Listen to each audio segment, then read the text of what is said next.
कहानी की शुरुआत होती है और हम एक औरत को देखते हैं जिसका हाल बहुत ही खराब होता है और उसे बांध कर एक टेबल पर बुरी तरीके से रखा गया था और एक हथौड़ा लेकर एक आदमी उसकी तरफ आ रहा होता है और वो आदमी मास्क पहने हुए होता है। जिसके बाद वो आदमी उसे बहुत ही बेरहमी के साथ उसे वहीं पर मार डालता है।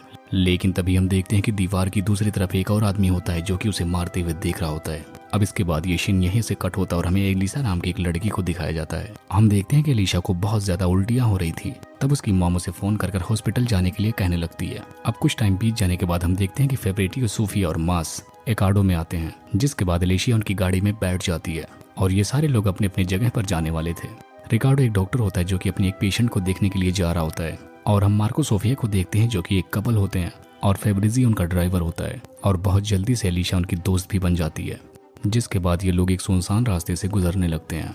तभी एलिसा रास्ते के बोर्ड पर एक अजीब सा निशान देखती है लेकिन बाकी इस बात पर कोई भी ध्यान नहीं देते। जिसके बाद हम देखते हैं कि रास्ते में एलिसा को फिर से उल्टियां होना शुरू हो जाती हैं।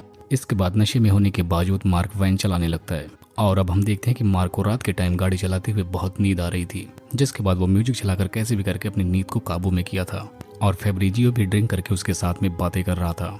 तभी रास्ते में अचानक से इनको एक बकरी दिखाई देती है जिसको बचाने के चक्कर में रोड के दूसरी तरफ ये लोग चले जाते हैं जिसकी वजह से उनकी वैन का एक्सीडेंट हो जाता है। अब सुबह होने के बाद हम देखते हैं कि एलिसा मार्क को बहुत जख्मी हालत में पाती है। जिसके बाद वो अपनी मदद के लिए एम्बुलेंस को फोन करती है लेकिन यहाँ इस जगह पर नेटवर्क होता ही नहीं है। जिसके बाद रिकार्डो एलिसा को रोड से मदद लाने के लिए कहने लगता है लेकिन ये लोग रोड के पास होते भी नहीं है। जिसके बाद सब लोग शॉक्ड होकर गाड़ी के बाहर देखने के लिए आ जाते हैं। जिसके बाद वो आकर देखते हैं कि वो एक खुले मैदान में है और उनके पास में ही एक घर भी होता है। जिसके बाद सारे लोग उस घर की तरफ मदद मांगने के लिए जाने लगते हैं। जिसके बाद सोफिया उस घर में काफी आवाज भी लगाती है लेकिन उसकी आवाज सुनने के बावजूद कोई भी घर के बाहर नहीं आता। जिसके बाद ये लोग निराश होकर फिर से अपनी वैन में जाने लगते हैं।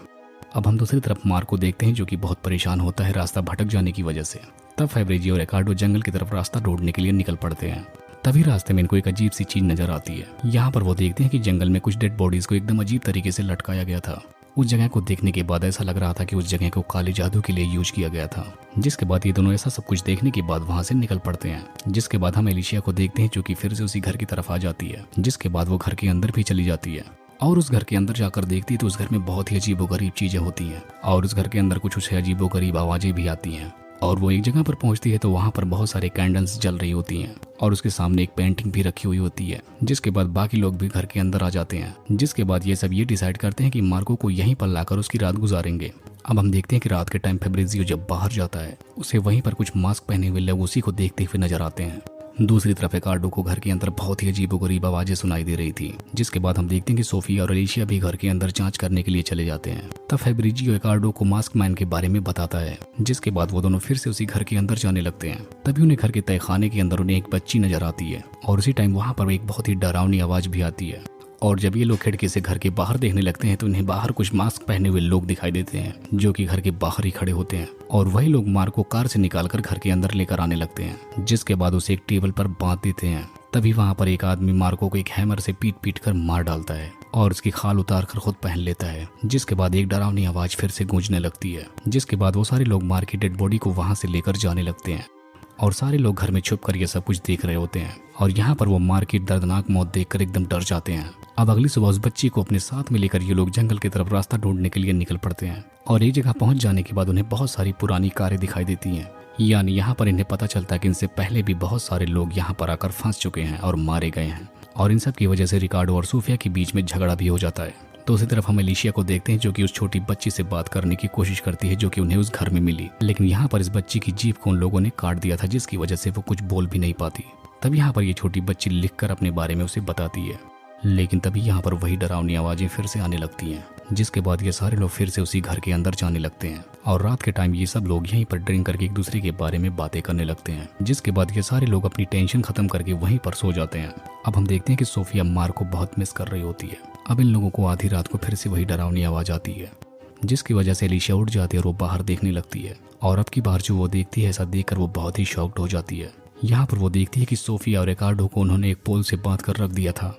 जिसके बाद फेब्रिजियो एलिसा को घर के अंदर लेकर आता है। जिसके बाद हम देखते हैं कि ये सारे मास्क पहने लोग एक खास तरह का रिचुअल करने लगते हैं जिसके बाद वो लोग सूफी और रिकार्डो को बहुत ही बेरहमी से मारने काटने लगते हैं और घर के अंदर से मजबूर एलिशिया यह सब कुछ देख रही होती है, लेकिन यहाँ पर वो कुछ भी नहीं कर पाती। तब यहाँ पर हमें समझ में आता है उन सबको यहाँ पर लाने वाला कोई और नहीं बल्कि फेब्रिजो ही। तभी हम देखते हैं कि फेब्रिजो एलिशिया के पास आकर उसे हक कर लेता है, जिस दौरान एलिशिया को उसके ईयरफोन में कुछ आवाजें आती हैं जिसमें कोई ये कह रहा होता है कि एलिशिया को लिविंग रूम में लेकर आओ। अब ऐसा सुनने के बाद एलिशिया फेब्रिको से पूछने लगती है। अब पकड़े जाने के बाद फेब्रिजो गुस्सा हो जाता है और वो कहता है कि एलिशिया इस तरीके से सब कुछ खराब कर देगी और उसी टाइम कोई पीछे से एलिशिया को पकड़कर घर के बाहर लेकर जाने लगता है। अब अगली सुबह हम देखते हैं कि एलिशिया को एक डाइनिंग टेबल पर बाहर बैठाया गया था जहाँ पर बहुत सारे लोग पहले से ही बैठे हुए होते हैं, जिसके बाद वो सारे लोग वहाँ पर खाना खाने लगते हैं और ये सब कुछ देखकर एलिशिया बहुत रो रही थी। तभी उनमें से एक आदमी उठकर एलिशिया को कंफर्ट फील करवाता है, जिसके बाद एक आदमी वहां से कार में बैठकर जाने लगता है। अब कुछ टाइम बीत जाने के बाद एलिशिया को एक रूम में लाकर रख दिया जाता है और वहां पर सीसीटीवी कैमरा के फोटोज को चलाया जा रहा था और ये सीसीटीवी उस घर के हर कोने में लगे हुए होते हैं। और उसी टाइम फेब्रिजो एलिशिया को वीडियो कॉल करता है और तभी हमें पता चलता है कि फेब्रिजो बहुत दिन से एक डार्क मूवी बना रहा है और इस मूवी के चलते उसने बेवजह बहुत सारे लोगों को मार डाला है, क्योंकि यह सब कुछ उसकी व्यूअर्स की एक डिमांड होती है। जिसके बाद एलिशिया रोने लगती है क्योंकि उसकी एक मूवी के चक्कर में उसके सारे फ्रेंड्स मारे गए थे। अब फोन कट जाने के बाद एलिशिया कैसे भी करके अपने हाथों को वहां से छुड़ा लेती है। हम देखते हैं कि एलिशिया के हाथों को चेयर पर रखकर कील ठोंक दी गई थी, जहां से वो कैसे भी करके उस घर से बाहर आ जाती है। अब एक वैन में जाकर चियारो और फेब्रिजो को एलिशिया वहां पर बात करते हुए सुनने लगती है और असल में यहाँ पर वो देखती है कि उस छोटी बच्ची की जीभ भी सही सलामत थी और वो भी इन लोगों के साथ मिली हुई होती है। और इतना सब कुछ देखने के बाद एलिशिया गुस्से में आकर उस छोटी बच्ची को गोली मार देती है, जिसके बाद फेब्रिजो अपनी जान बचाने के लिए वहां से भागने लगता है, लेकिन तभी एलिशिया उसे भी गोली मार देती है और उसके कैमरे को बंद कर देती है।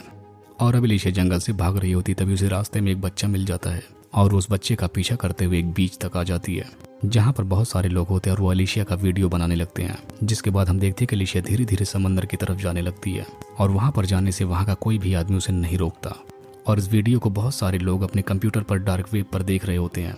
और फेब्रिजो की इस मूवी का नाम था ब्लड फ्लेक्स और इस मूवी का यहीं पर एंड हो जाता है।